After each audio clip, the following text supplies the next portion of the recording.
Voilà, on est ravis aujourd'hui d'ouvrir ces rencontres de l'énergie, donc pour lesquelles Karine Séby s'est particulièrement mobilisée.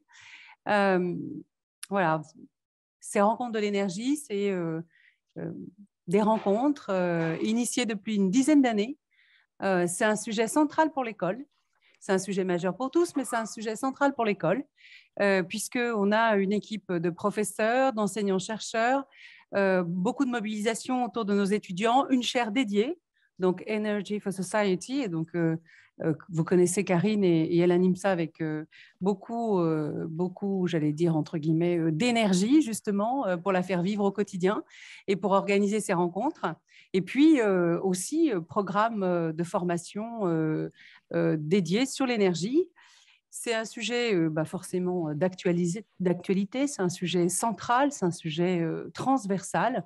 Il nous impacte tous. Moi, je vais remercier tous ceux qui, enseignants, chercheurs, acteurs de l'économie, industriels, élus, sont aujourd'hui présents et vont pouvoir porter une parole.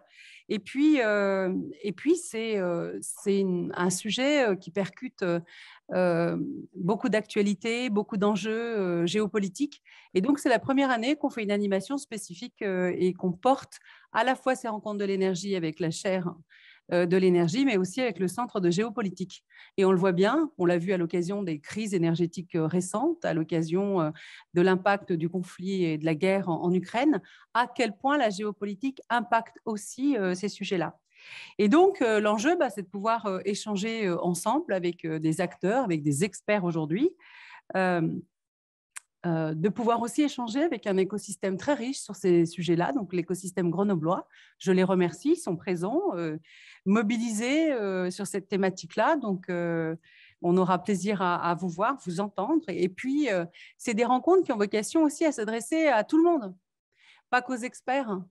C'est des rencontres qui ont besoin aussi de nourrir nos étudiants, les citoyens, tous les acteurs, les enseignants, les chercheurs,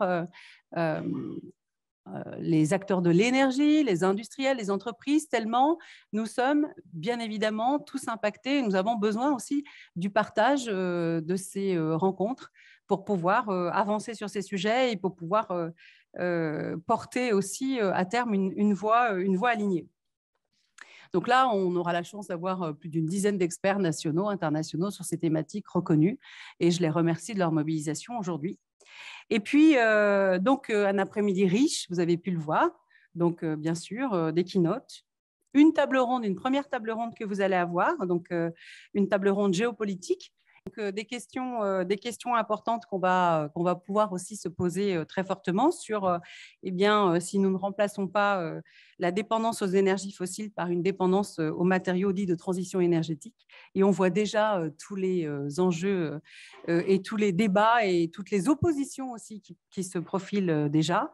Et puis, une table ronde dans laquelle on va inaugurer cette fois le cycle 2 de la chaire qui a démarré il y a quelques semaines et auquel j'ai eu la chance de pouvoir participer, ainsi qu'avec nos acteurs, mécènes qui sont présents. Comment concilier transition énergétique et adhésion des citoyens aux nouvelles infrastructures nécessaires? Et donc là, effectivement, de vrais enjeux. Je voulais simplement, juste avant, remercier les partenaires. Parce que ces rencontres, c'est l'aboutissement d'un travail, c'est l'aboutissement d'une maturation de parcours. Donc d'abord, bien sûr, nos partenaires de la chaire, Air Liquide, BP Aura, Engie, GRDF et l'ADEME, le Centre géopolitique, l'UPEG, donc avec un acteur déjà bien mobilisé depuis la tribune, la ville de Grenoble, le Parlement européen, les associations d'étudiants qui sont là parmi nous, je les ai vus, nos représentants, voilà, ils lèvent la main très bien. Donc, j'aime ONU et j'aime Impact. Et puisque vous avez pu participer, ou pour certains, à la fresque pour le climat dans le hall d'accueil. Et puis, tous les intervenants, nos deux keynotes, donc on a Monsieur Gontard et Madame Poucharière, tout le personnel de GEM qui s'est mobilisé dans l'ombre, qui a contribué à la réussite de cet événement, puisque nous n'avons pas de doute sur cet événement.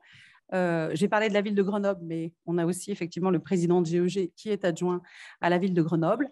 Merci à tous et place à nos intervenants.